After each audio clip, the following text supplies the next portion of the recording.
I spoke about Kobbie Mainoo earlier on in the earlier show, but more reports and more things have been brought to light, and people have shown me more and sent me more today over the criticism that he got in an England shirt yesterday, and we just need to talk about it and discuss it further as to why this is happening again.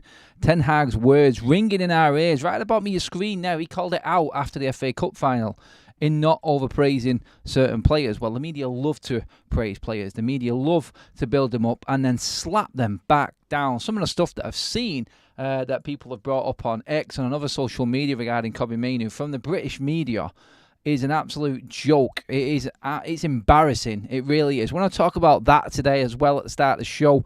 More news on João Neves coming through as well. Big reports coming out now that Manchester United, not just serious, but very serious, and a second bid going in as well. All the details on that.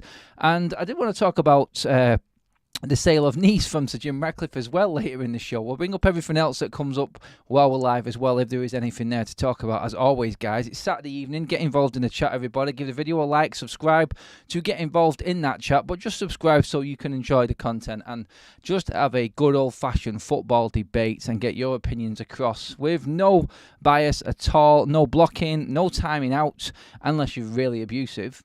Well, there you go. That's your issue. But abusive, overly critical, that's what we're talking right now with Kobbie Mainoo and what's happened after the performance last night for England. Like I said earlier on today, the only reason I've probably not picked up on more of this because I just got back from a long-haul flight yesterday. The football was on. I fell asleep at half-time, probably from Southgate's performance and his team's performance and how he set the team up and why he can't figure out how to best get a decent performance out of this England side. But after that, obviously, then you get reports on why it's gone wrong. Everyone's in meltdown mode because England were poor on the last game ahead of the Euros. It's a bit disappointed. I can understand both sides of it. People saying it's a friendly, testing things out, but I sort of I'm on the edge of we need to be going into this tournament actually in form. But the media have just gone straight in on Kobbie Mainoo, straight out the box. Like, seriously, I seen one. And obviously, everyone's been talking about Jacob Steinberg from The Guardian. Now, obviously, Jacob Steinberg was the one that broke the Ten Hag news about him before the FA Cup final being sacked no matter what. Like, instantly, as soon as the FA Cup final is done, it doesn't matter if he wins it or not, and he's gone. That's the same Jacob Steinberg who came out last night. And someone has posted a picture of his player ratings and review that he's put in there. And this is pathetic journalism and reporting, in my opinion. To blame one player's performance to defend another is shit. I'm not going to say it any other way. But in one he said, slagging Kobbie Mainoo off in his performance. I can't even remember what rating he gave him. I don't care, to be honest. Just reading what he said was pathetic enough on its own. And then he got to Declan Rice, who was playing next to him, and he says, needs someone better to play alongside him than Kobbie Mainoo. Are you serious right now? You're talking about a 19-year-old lad that's only just broke on the scene this season, has made a handful of appearances, 2 or 3 for England, in a friendly where the seasoned pros were an absolute shit show and didn't turn up, and you want to go in on a 19-year-old lad making only, his second start for England, third appearance, something like that, in a friendly where Southgate, who has got no clue what he's doing with his team, that he's mixed match from injuries at the back, cannot set up right to suit a player. We're going down the road again here with England and an England manager trying to squeeze players into a team rather than playing the best team. Southgate has not got bottle, so the British media, instead of slagging off Kobbie Mainoo for his performance and how he has to mature and fit in, let's not forget, 19, you dickheads. Sorry for swearing like that, but that does my head in. 19, yeah? And Southgate wants to play him in a holding role. Let's be honest, if you're not a Manchester United fan, you might not know this. That's not his position. That's Southgate who's putting him in there. Kobbie Mainoo is at most defensive an 8. And I've slagged Ten Hag off for this as well. Kobbie Mainoo is not a holding midfield player. He didn't play there in the under-21s last season. He wasn't playing there when he broke onto the scene in pre-season. And he's definitely not predominantly playing there for Manchester United all the time. We've seen his best performances have come when he's further up the field. His quick feet. Like the goal in the FA Cup against Newport, his first goal. Then he won against Wolves, Liverpool, Manchester City in the final, breaking into the box late. He's an 8/10. I bet he's not a holding midfielder. When Ten Hag plays him there, it's probably been some of his more poorer performances. Yes, he played there against Everton in his first game and he looks all right, but that's Everton when we've got a lot more of the ball. Do you know what I mean? When you're in a situation where you've been put into an England side and you haven't played there before with them players and them players haven't played with you before, for the media to then defend the English players, the seasoned English players, and use Kobbie Mainoo as an excuse. Now, it's no wonder that people have gone down the race road with this one. I'm not getting fully into that, but that's how it looks, and that's how people on social media are going to perceive how they have viewed that game. And it does single it out. We've seen the crap with Bukayo Saka as well in the news. But what is that all about? What are you doing on the eve of another tournament? Why are you singling out these young English players and making an excuse for everybody else? You are an absolute joke when you report like this. Like, someone tweeted out, I think it was the Muppeteers, and quite rightly so. I've seen the tweet, and it went out from, I can't remember who it was, from the Telegraph. Without looking back, I can't remember who it is. And it said, does Kobbie Mainoo have something along the line, does he have the right brain to play in this England side? Has he got the maturity to do it? And the Muppeteers reposted it, and with their caption said, that didn't take long, did it? Bang on the bleeding money. Absolutely smack bang on the money. You've given the guy 10 bleeding minutes to try and get into a set, and you're already onto him. Oh, I do not understand them. They are as frustrating as hell. And you know what? I'm not surprised that people have gone even harder than what I have. And you know what? They get what's coming to them. When they get the accusations of the race card and everything like that, the bias and everything that comes with it, it's all their own fault for lazy reporting and lazy journalism for most of these people. It is an absolute... It's a travesty. It really is. And why are you using Manchester United players? If it wasn't down that race side of things, which, you know what I mean? Like, some people will build it up to be more than what it is on that side of things. But we know what that's like within young English players already. We've seen it in the last Euros and the disgrace that came about there.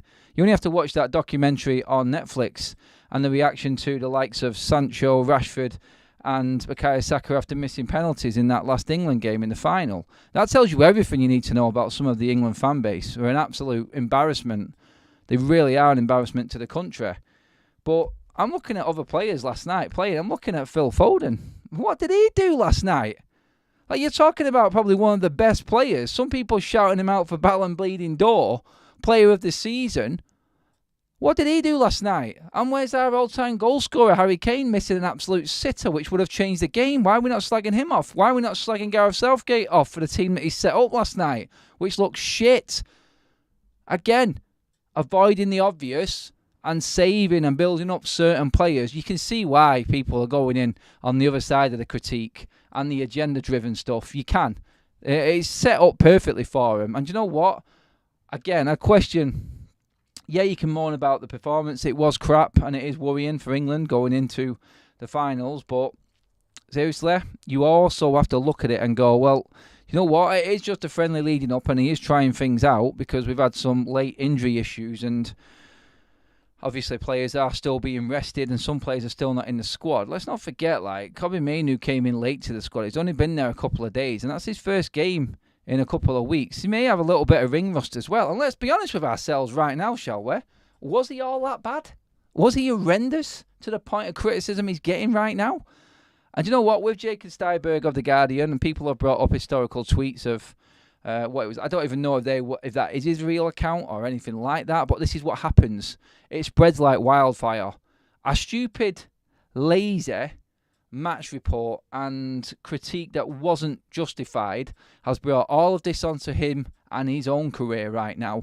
And now he will be tarnished with that brush just because he couldn't be asked. Like the easy target, the headline will be a United player. That's what it is. Let's go on him. And he doesn't realise what he's just done on Pandora's box that he's bleeding open now. But again, like, why is there so many England players protected and so many others that get away with, that don't get away with anything, but then ones that are protected get away with absolute murder? They really do. The British media, like, honestly, like for England, everyone just piles in. It's like we are trying to end England's chances straight away already. Like, most of us have written off the Euros after yesterday's performance, and Southgate and his ineptitude to try and get out a decent squad, a decent team, or make them play as a unit. Like, what are Iceland ranked 72 in the world or something like that? I heard we got one shot on target with Kane, Palmer, Gordon.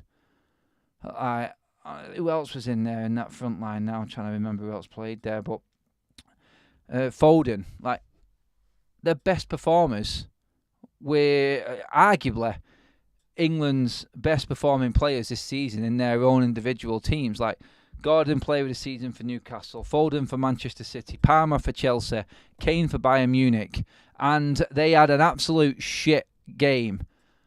Gordon, I think, actually, no, not singling out Gordon. Gordon was decent, from what I seen in the first half anyway, and I'm just judging this off the first half, because you know what? First half is part of a full game, and I didn't see too much what was wrong with Mainoo's performance. So it's not to the critique he's getting anyway. But why is no one going in on them players?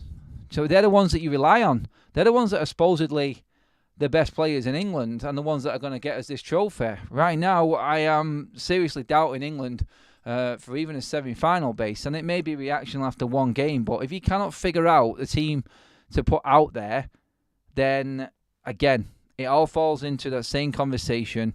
The media are a joke for the way that reported Kobbie Mainoo, but it all falls back into the United sector with Gareth Southgate, and good God, stay away from Manchester United. You know what? It is a worrying sign earlier on. I'm going to get some of your critique now and your comments in as well, guys, but we had a message, a comment from a Newcastle fan, and it was well reported apparently there at Newcastle. Well,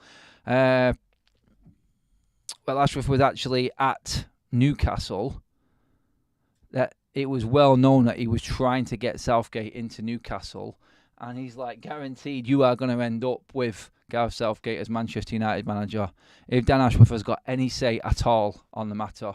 That's the message that came from Newcastle fan. I'm like, oh, no, please God, no. Like, watching that last night, there's no excuse. There isn't any excuse. You can build it up as a friendly. You can build it up as a everyone just trying to protect themselves before they go into the finals. No one wants to get injured and all of that. But honestly, like, the way he set the team up, the positions, the players, like, I'm worried. I do worry. And for United, I am petrified if it goes down this road with us. Absolutely petrified. I just pray to God that it doesn't. Jason said Mainoo played well. Gordon was okay, but the end product wasn't brilliant. Jason again says, yes, the goalkeeper gets away with everything. It was poor from Ramsdale being beaten there. But like the freedom that he had, like, whose job was that? Was it Mainoo's or was it Declan Rice's? They're both holding midfielders, so whose job was it to pick up that running from midfield? Kaz says, I think Mainoo will be fine. He's wise beyond his years. Doesn't make it okay, though. No, definitely right on that. And no, it doesn't. Mainoo played decent. The rest were bad, but media love Man United scapegoats. Don't want our star boy to go away with England. They don't deserve Kobbie Mainoo. He's sadly going, and I think from that, and you know what? The media actually dictate who actually gets in this England side, because there's going to be an outcry now to change up that midfield, and Kobbie Mainoo won't get what he deserves, which is a place in that England side in midfield. It won't happen now. He'll play someone else in there, and that's how it works. Like, they don't realise, like, the influence that they have, the media, and what they do, and they don't care. To be honest, with reports like that, they're just a joke, an absolute joke. But I know a serious matter that is where we are going to go wrong and why we will never ever succeed under Southgate. Like, he's just not going to make it as an England manager. I'm pretty certain of it. Like, go and surprise me and win the Euros. I'll be right behind the team when the tournament starts and everything like that. But from what I've seen, I haven't got any hopes, and I won't be surprised if we don't get through the quarter-final stage. That's my confidence level right now for England. From what I've seen over the last few months, what I've seen under Southgate, how he's managed this crop of players, which is talented beyond its years, but to perform the way we have, nah, I'm not one bit convinced at all. But to go back to the main issue there, the British media, you need calling out and you need shaming. for doing that to Kobbie Mainoo and Bukayo Saka and everything that's gone before. It really has. It's been an absolute sham. It really has. I'm just looking up some news that's just come up right now, guys. Sorry, just to break off 1 second from this. FIFA are set to accept a new law that will allow leagues to play at least one match in their league campaign abroad. A Premier League, La Liga, Serie A or Ligue 1 match could be played in the United States soon. Are we getting a discount for our season ticket if that is the case then? Hopefully that is. Do you know what I mean? I'm all for everyone getting a chance to see the team play, but they need to look after the fans that are paying absolute fortunes as well. I'm not for that. I am and I'm not. You know what I mean by that. I don't want to get too much into that. I need to read up on that and make sure everything as it says there first of all. But yeah, that is. I don't know. That's going to be weird. Like, we cannot start doing that, surely, can we? Is it an extra game like Spurs and Newcastle have just done or something like that? But an actual game, an actual league game to be played away from England, that seems a bit absurd to me. It does. Jonathan says the one goal conceded was not the problem. It was the lack of goals. If it had been 0-0 draw, he would not be happy. We would not be happy. No, we're not going to be happy with anything like that against Iceland, 72 in the world, with some of the best players on the planet. Definitely not, mate. Anthony Wisdom, from a purely selfish view, I hope Mainoo doesn't start for England because they will destroy him.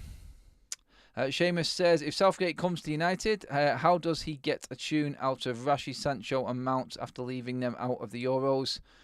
Players don't forget things like that. I know what you're saying. Will they actually be at Manchester United if Southgate comes? That's another question you could ask. They're doing it with Rugby League next season. Luckily, my team are playing in Amsterdam, but I don't get why they do it in places no one supports them. I think it has to be somewhere where the supportage do. America would be big for an actual league game. It would be massive for them. But what about your bread and butter? Again, the match-going fans in this country just get shafted beyond all belief. They really do. It is an absolute disgrace how the fans get treated in the Premier League. Ripped off, and now we're being told that we're going to take a game away. We'll see if them season ticket prices come down, first of all, and then everyone will kick off if they don't. Trust me, everyone will go in on FIFA, the Premier League, whoever.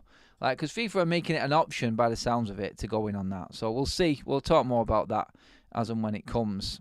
Palmer and Kane were wasteful, says Weekly Armchair Kickoff. Yes, Keno, they was. They definitely was. And you know what? Again, it's come down to singling out a Man United player, I feel.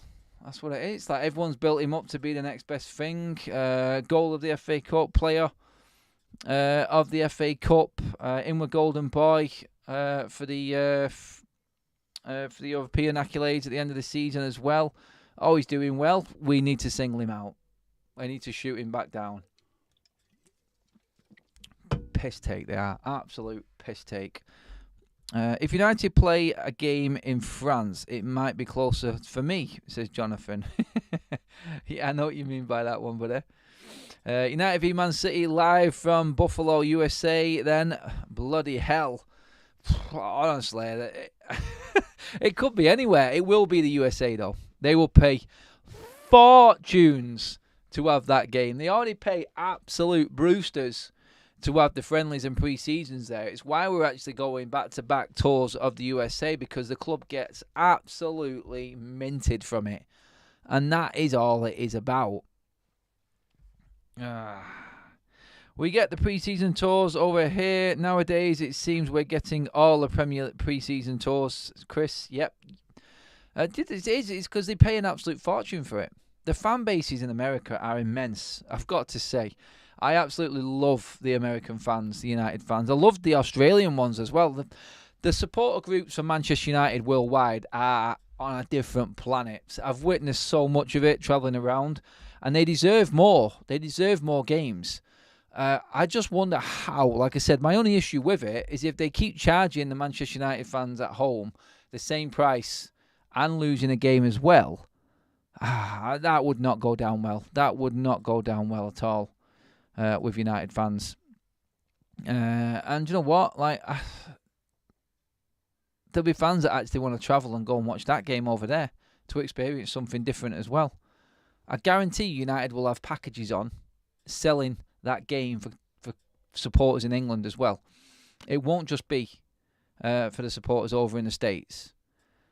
It'll be for United to use the opportunity to sell tickets to match-going fans at home to get more money out of them still, while still paying for a full season ticket price that we are now. That's just my opinion on that one. It may not be that. They may subsidise the season tickets, but the way United are going at the moment and the way that pricing and everything that keeps on going up and up and up every single season, I can't see it. I can't see it. United v Liverpool in Texas. in Texas. What else we got there? Just reading through a few of your comments, guys. I'm not sure. Maybe they resting Ronaldo. I don't know what we're talking about there. Oh, Portugal game's on. Sorry, guys. Yep. Adam, Man United need to go for Lucchini at Bologna, centre-back. I've not heard about him yet or heard him being mentioned. I don't know too much about him either. Sorry, Rajat, but United, as we talked about this morning, centre-back situation is open, it would seem, to any. Talking about United's transfers, I want to get into the midfield situation again because there he is again. I love it when his name comes up because he is a serious, serious player. João Neves to Manchester United links are genuine. United want to keep pushing on the deal, but the issue is whether Benfica are willing to accept a reasonable price. That's from the Muppeteers. Let me just check now for you as well in terms of everything else. Manchester United have made an approach for João Neves. United are seriously committed to signing the Portuguese midfielder. Benfica made it known that he will only be sold for a very big fee. If there's an offer below 120 million euros release clause, that it won't be accepted pretty much. That is the asking price. I'm just going to go through some more quotes of this. Both Ineos' relationship with João Neves' agent Jorge Mendes and Manchester United's relationship with Benfica are strong. United's recruitment team have followed Neves for over a year, with scouts regularly in attendance at his games. That coming from Academy Scoop as well, who does pick up on quite a few bits on Manchester United. Manchester United are set to make an improved proposal for João Neves. It is believed United could raise their offer to 75 million euros, 63.9, 64 to round it off, million quid for the player, while also adding in a string of add-ons that could take the fee nearer to 85 million euros, 72.5 million pounds. And that from Team Talk. So, relationship, I've said this before, Manchester United's relationship with Benfica is fantastic. Obviously, we've bought players off them before. We give them Alvaro Fernandez on loan, and now they have triggered the buy option in that contract as well. So they've got Alvaro Fernandez at a snip. Manchester United's relationship is good. Jorge Mendes, as we know, will bend over backwards for Manchester United because we usually pay significant fees, and he would get quite a substantial chunk out of any deal that United make for João Neves because of that fee and that transfer. What Benfica want and the price tag they've put on his head anyway. So it's definitely more than one to watch. It is looking more and more serious this now. And it just takes you across to the fact that we are going to be losing Casemiro again. United have to push Casemiro out, I feel, to fund João Neves. But it also takes us across to the conversation we had this morning regarding the defender situation. Like, we're talking about Branthwaite and whether Man United would gamble on Branthwaite, spending that much money on one defender, taking away the possibility of spending elsewhere in the squad.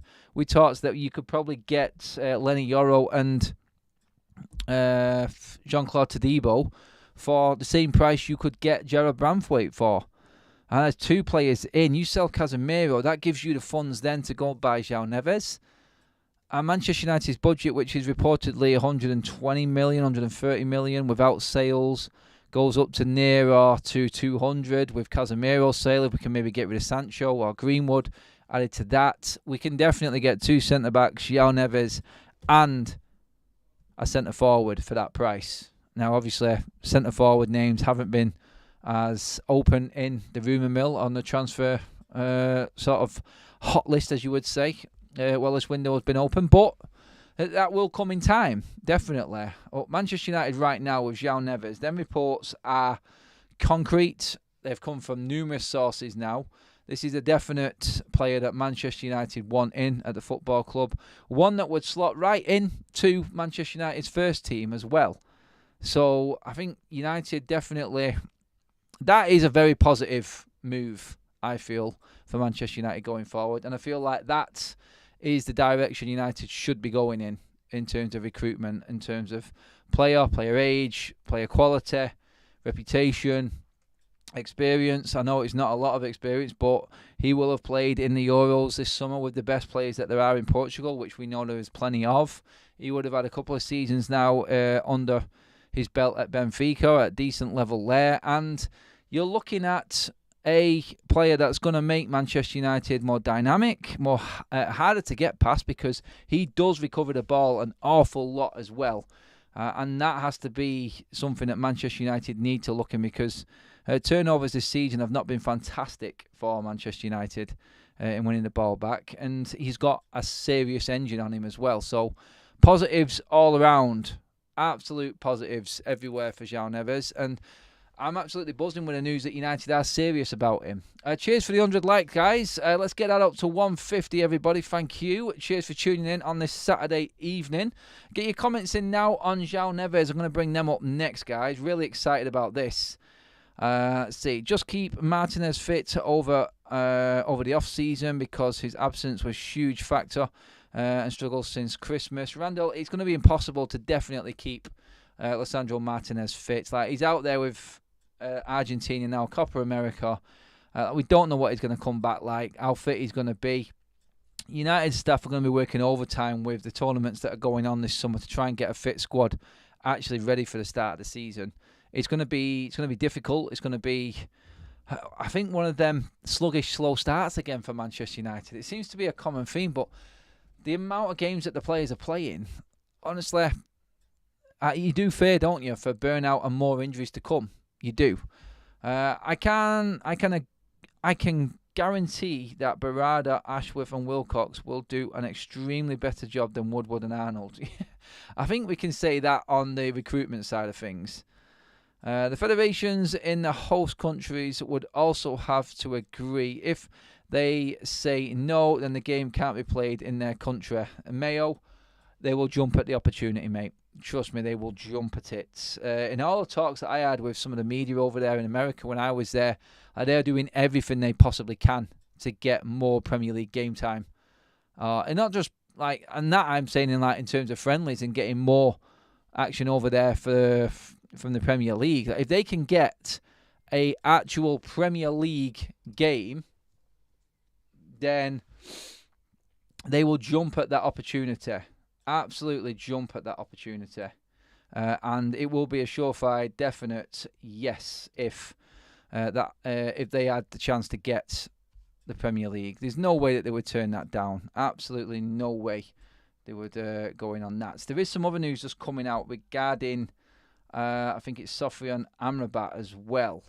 I'm pretty certain that it was Ty Marshall again from earlier on. Manchester United are yet to rule out the possibility of activating the option to sign Sofian Amrabat on a permanent deal, with a decision likely to be delayed until after the club have finished finalised Erik ten Hag's future.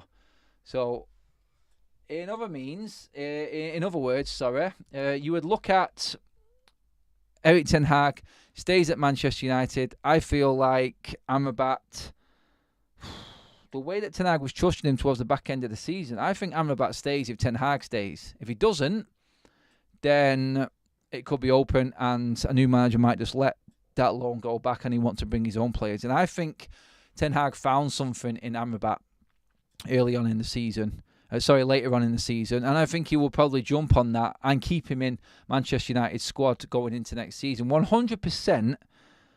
If Ten Hag stays, I think Amrabat stays. That's how I feel about the situation. From what we've seen going into the back end of the season, we definitely seen Ten Hag trusting Amrabat more to play him ahead of Casemiro.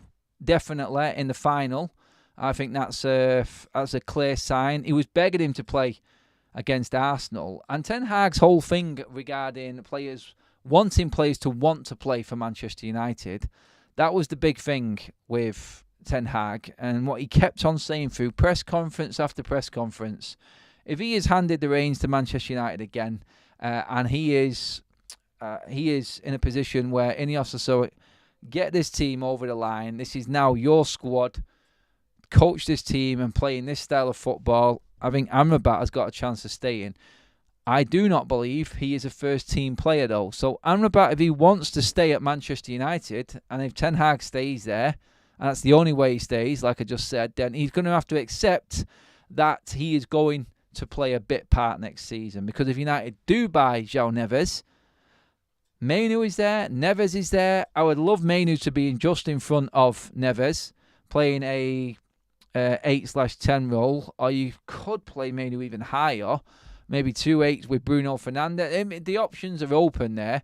I don't see Amrabat getting much game time if United sign João Neves. The two don't collide. But if he is happy to stay at Manchester United, and United want to spend 21 million, let's not forget, like, you take 21 million from Amrabat, that's great. That's one player who we know what he's all about, and there is no sort of uncertainty factor with him. You know what he is, you know what he can bring.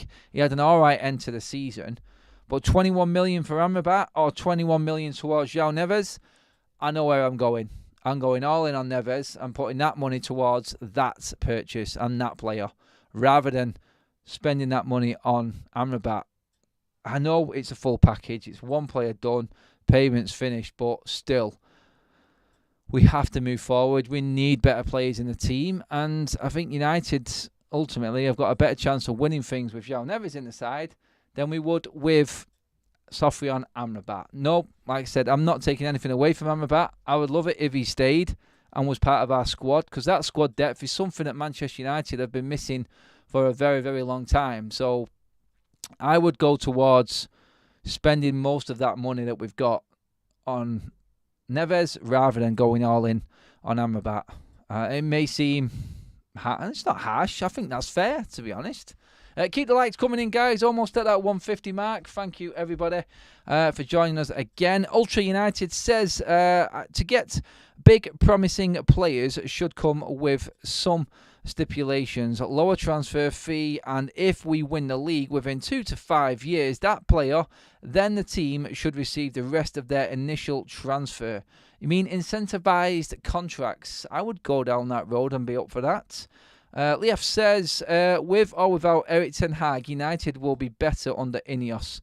A new sporting management, I am 100% sure that we will see great improvements in the very first season with Sir Jim Ratcliffe and company. I mean, it all depends on the manager, because they can do everything they want in terms of the power that they've got to get players in, treat United as a proper footballing structure and a football club. But at the end of the day, it comes down to what that coach can do in developing them players and making them play the certain style of play that Ineos wants. So you've got to look at the manager and what he can bring.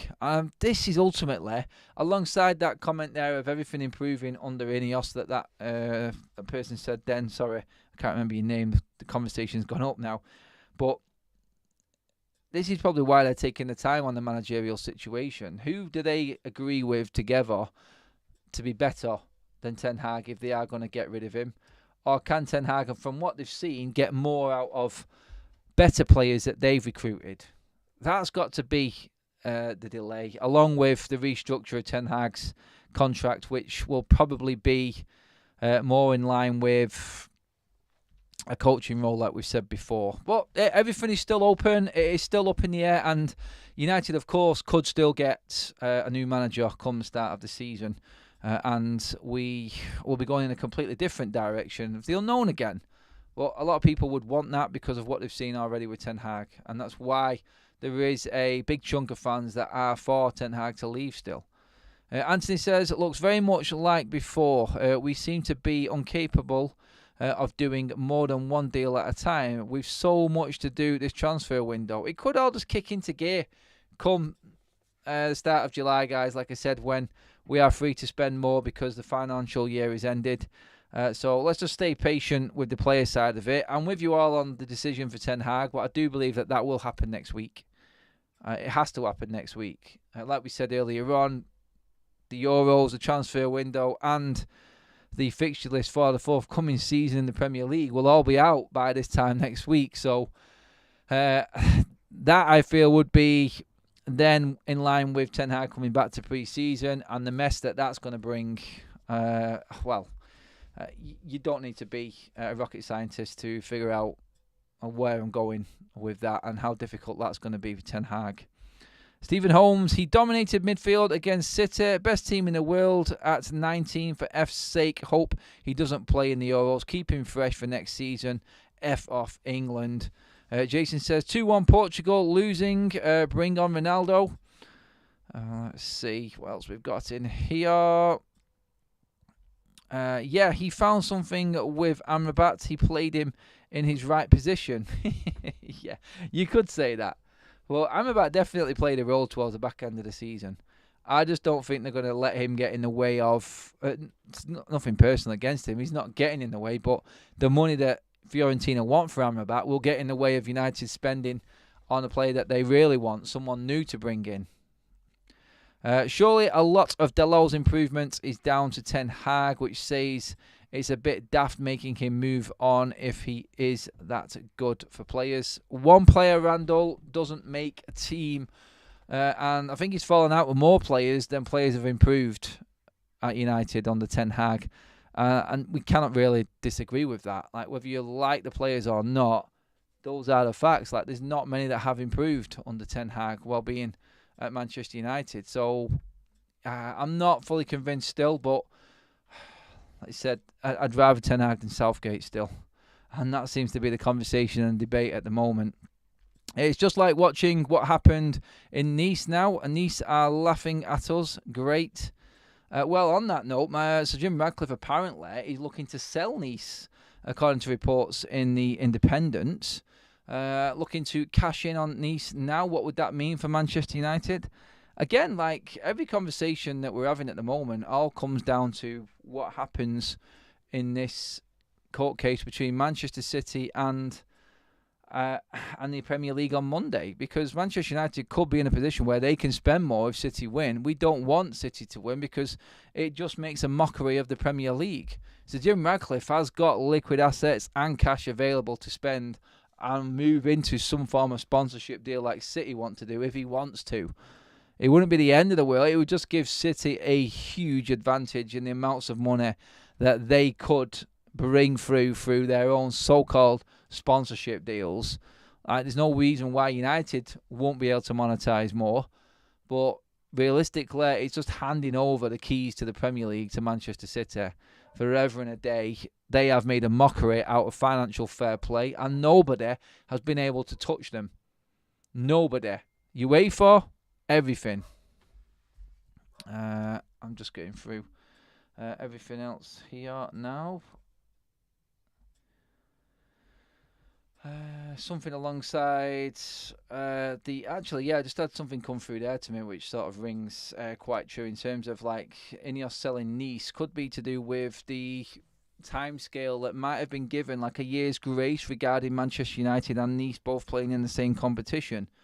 It has to be rectified within a year, so maybe he's just looking to sell Nice now, cash in on them and put all his eggs in the United basket, because there are reports like going into next year, if the same thing comes around again where Nice and United are both vying for the same competition under the dual ownership of Ineos, then UEFA won't be as, let's just say, as nice, pardon the pun, about the situation. Like they'll come down harder and will uphold the rule even more and stop them getting in to European competition. I still can't see that being it. I think at the end of the day, like he's done what he can with Nice. They're never going to be a major power player in Ligue 1. And yeah, it's a case of what's going to be more profitable and successful. That's Manchester United. Kaz says she wants to be the source because she actually just let me know about that year's grace period for getting the situation of dual ownership and Nice and Manchester United sorted. So your source on that one is Kaz Tanar. You can thank her for that one. Let's hope that she is right, because we'll bring her back up on that. 820 quid for 2 pre-season tickets. Man United versus Arsenal in Los Angeles. Rather gift MUFC memberships, said Post Life. And with that, he has just dropped 5 memberships into the chat. Thank you very much, mate. Tony Bond, Hazard, Niall, C Talentless, and Dan. Welcome to the Members Club, guys. Please thank Post Life in the chat for that incredible donation. Again, he did a load last night, and he has done more this evening as well. Thank you so much, mate. Really love that. And you're right, yeah, 820 quid for 2 pre-season games, Arsenal and Manchester United. Oh my God, like, whoa, that is heavy, that is steep. Like, people are paying season tickets in England for that price. You can see why they want that Premier League game in the States and why United would jump onto that. They would charge an absolute fortune for tickets for that and make probably as much as we would do in, say, 5 or 10 Premier League games in one game over in America. The stadiums are out of this world. You would get more fans in. You would get more money per ticket. It would just open up everything for Manchester United. That it would make it so easy. Before we finish up, guys, just to recap on everything that we've just been going through in the show. We've just been talking about Jim Ratcliffe, Manchester United playing in America in the Premier League season, in the Premier League game. João Neves, hot property, and Manchester United are well in for him. Amrabat's decision to be made alongside the Ten Hag one, whether he stays or not. And obviously the criticism, the main story today, Kobbie Mainoo getting unfair critique from the British media who need calling out on this. It has gone down the road again of the race card with a lot of the media and a lot of fans on social media especially. You can understand why for the critique that he got compared to other players. And we've been talking about that, how he has just been made the scapegoat again. Southgate's ineptitude, underperforming first-team England players that have been there season in, season out, get no critique, but the young 19-year-old lad from Manchester who's in his 3rd England game gets all the critique, and it is his fault. One journalist in Jacob Steinberg from The Guardian saying in his ratings for Declan Rice, in his write-up, next to his rating for Declan Rice needs someone better than Kobbie Mainoo playing next to him. What a pile of shit. You absolute disgrace of a man to write that. That is lazy. That is uncalled for. And you know what? It needs calling out. It really does. But guys, that is it for this evening's show. Have a fantastic evening. We'll be back with Paper Round. Back in the hot seat tomorrow, 11 a.m. guys. Don't miss it. Paper Round tomorrow. Drop into the description, guys, as well for all of our sponsors. SofaScore, bottom right-hand corner. That's the QR code there. It's completely free if you want to download that app. Get onto that. That helps the channel as well. Optimally Me on your left-hand side of your screen are our health partners. Go and check out all of the tests that you can do in the comfort of your living room there. Bringing the doctors to your home. Scan the QR code. All links in description as well, right at the top, guys, for any of the extra information you need. That is if you cannot scan the QR code on whatever device you're using right now. But that is us all finished. Cheers, everybody. Cheers. Welcome new members. Great chat tonight. Again, just like earlier on today. Loads of people in. And yeah, we move on. Paper Round tomorrow, and then it's build up. Build up to the Euros. Announcement coming on the Euros as well, guys. Stay tuned this week for an update on that. I think you're going to love it. But yeah. Until then, guys, have a fantastic evening. Go and relax, go and chill, enjoy yourselves, and I'll see you all tomorrow for Paper Round. Like, share, and subscribe. See you later, people.